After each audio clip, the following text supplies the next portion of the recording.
Um movimento importante que a gente utilizou, né, Juliano, foi que quando o nosso framework foi ganhando robustez, em execução, e dentro do próprio pressuposto de que a gente precisava levar alguns movimentos, a gente vislumbrou a busca de ferramentas de arquitetura corporativa. E o que a gente identificou? A gente identificou, humildemente falando, que a maioria das ferramentas de arquitetura corporativa elas não estavam devidamente ligadas à arquitetura da empresa. Elas estavam mais ligadas à arquitetura tecnológica. E a gente tem que, às vezes, não ser mais real que a realeza. Se a arquitetura é empresarial, cadê a empresa? É nas capacidades de negócio. Então, o leque de abrangência, nós encontramos uma ferramenta de mercado alemão, o nome dela é Alpha. Nós estudamos essa ferramenta, nós conversamos tivemos a oportunidade de conhecer o Peter, um dos criadores da ferramenta. Ele criou essa ferramenta na Volkswagen, na Alemanha, e depois descobrimos que essa ferramenta foi adquirida ao longo do percurso dela por uma grande multinacional chamada Software AG, que depois virou SAG. E dentro dessa utilização de ferramenta, o Juliano foi preponderante. E aí que começa a sua história com a gente, né? Afinal de contas, eu não sou de TI, eu não sei mal ligar um notebook, acreditei ou não, e precisava que alguém fizesse essa ponte. E aí foi onde você começou a nos ajudar no conhecimento da ferramenta em si e naquilo que nós vislumbrávamos da nossa ferramenta de gestão da demanda com outras ferramentas que a gente encontrou em clientes de outras plataformas como Service Desk, gestão de incidentes, esse termo. Fala um pouco como foi essa experiência, né? Porque você pegou a gente estava no início com uma ideia, com um movimento que se encaixou com uma ferramenta global, conhecida mundialmente, uma ferramenta sendo desenvolvida com outras ferramentas dentro do cliente. Como isso tudo se conecta? Como é que foi isso? Maravilha, Tavares. E esse ponto ele é muito interessante e crucial porque, como você já disse, a TI ela é especialista em digitalizar todas as áreas da empresa. E ela não se preocupou, não se tinha essa preocupação de se digitalizar, de cuidar daquilo que é o ativo dela, né? Então, uma ferramenta de arquitetura corporativa, no caso o Alphabet, ela provê a gestão dos portfólios, né? Os portfólios de aplicação, o portfólio de componentes, de tecnologias, o portfólio de dados, o portfólio de investimentos, enfim, todos esses portfólios que o departamento de TI de uma empresa tem que fazer a sua correta gestão. E o grande desafio é, poxa, onde estão os meus ativos? Os meus ativos estão registrados em alguma ferramenta, né?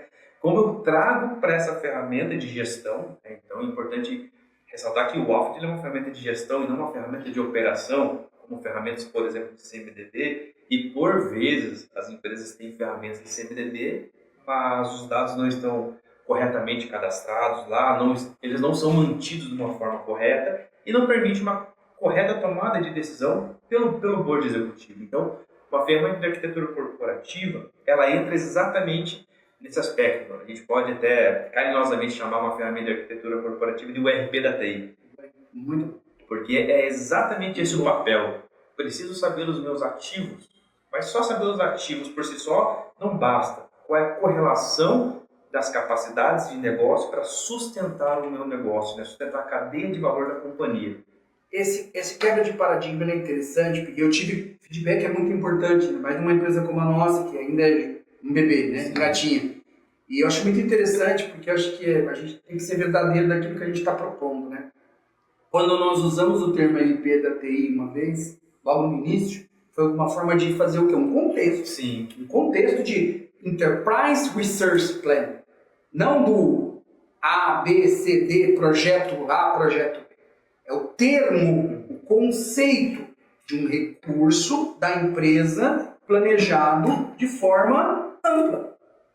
Então eu tenho um software desenvolvido ou adquirido, que automatiza meu financeiro, que automatiza minha relação com o cliente, e eu pergunto, ele é um recurso da empresa como um todo? Ele está se integrando? Então, do ponto de vista de ERP tradicional, é ok, mas do ponto de vista das melhorias ou dos desenvolvimentos que eu faço, né, do meu switch, da minha telefonia, dos meus componentes mesmo, eu acho isso muito interessante, que uma empresa, uma pessoa, né, me deu um feedback e disse, não use o termo ERP, não use, porque isso causa traumas.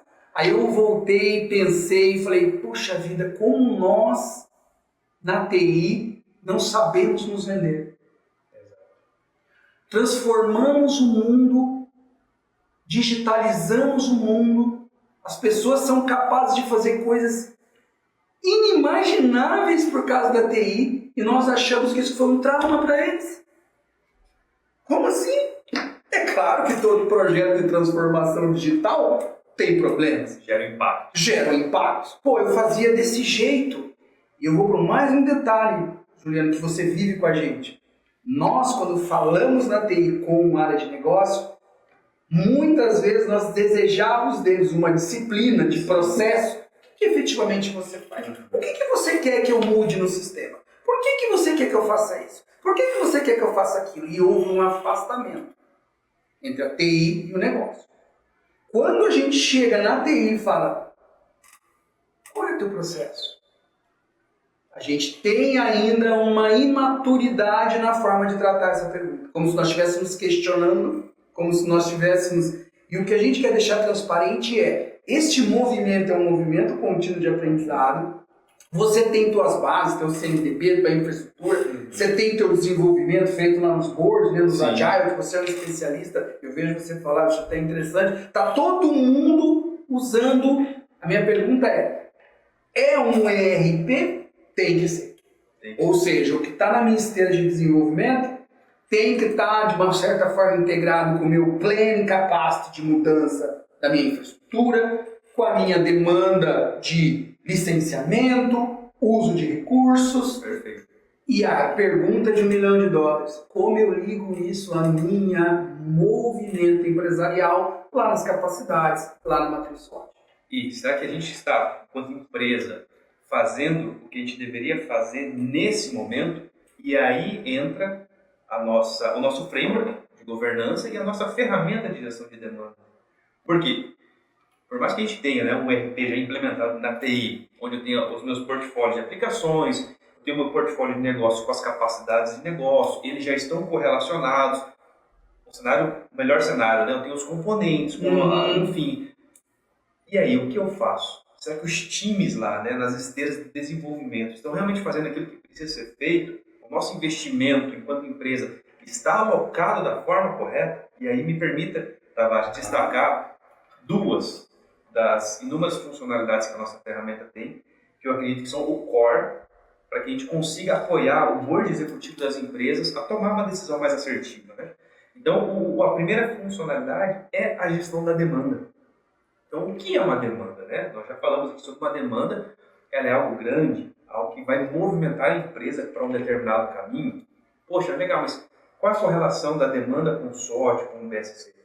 Na nossa ferramenta existe toda a correlação com a demanda, com a área que está solicitando, com as capacidades de negócio que aquela demanda pode atender ou pode sustentar, pode suprir.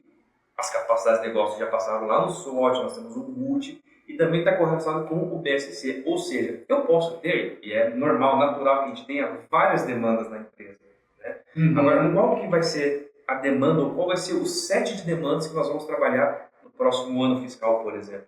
Eu tenho que estar alinhado com o que o board executivo tem de visão para a empresa.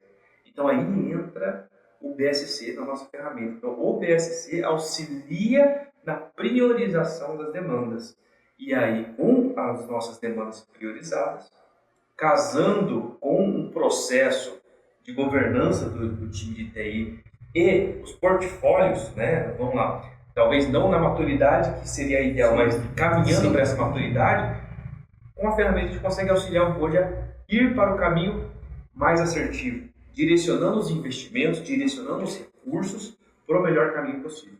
Então, a nossa ferramenta, ela se encaixa exatamente nesse ponto, fazendo a cola entre a área de negócios e a área de TI, onde você disse que por um tempo houve um distanciamento. Então, a governança, com a disciplina de arquitetura corporativa, ela entra exatamente para fazer essa cola e fazer essa fluidez novamente. Eu acho fundamental, porque a tomada de posse da empresa em relação à informação digitalizada já foi feita. Foi feito de uma forma, na teoria do sapo, né? Cozinhando devagar, ele não sai da panela. Você deixa uma água fervendo aqui, você põe um sapo na água fervendo e bate e sai fora. Sim. O sapo que está na água fria, você cozinha, ele morre cozido. Então, este movimento precisa ser analisado. Ou seja, a área de negócio já tomou posse do ativo informático, do dado, enquanto só que sem uma devida governança e gestão de relacionamento adequado. Por isso a gente encontra cada vez mais o quê? Ambientes de analytics separados, áreas e empresas que têm RPs implementados, RPs pesados, onde a área pega e faz um levantamento de dados do RP e toma decisões de uma planilha eletrônica. Não faz sentido. E isso faz com que a gente tenha retrabalho, duplicidade de atividades. E é aquela coisa que a gente quer ser smart. Não é nas pedras grandes que as empresas estão tropeçando. As grandes todo mundo enxerga.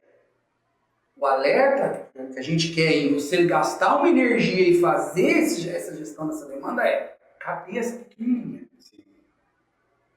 Que está fazendo você parar no meio do caminho, que está te causando dano, que está te causando desperdício, que está te fazendo muitas vezes faltar recurso aonde não deveria. E isso num ciclo competitivo, dependendo da situação em que você pode fazer a diferença.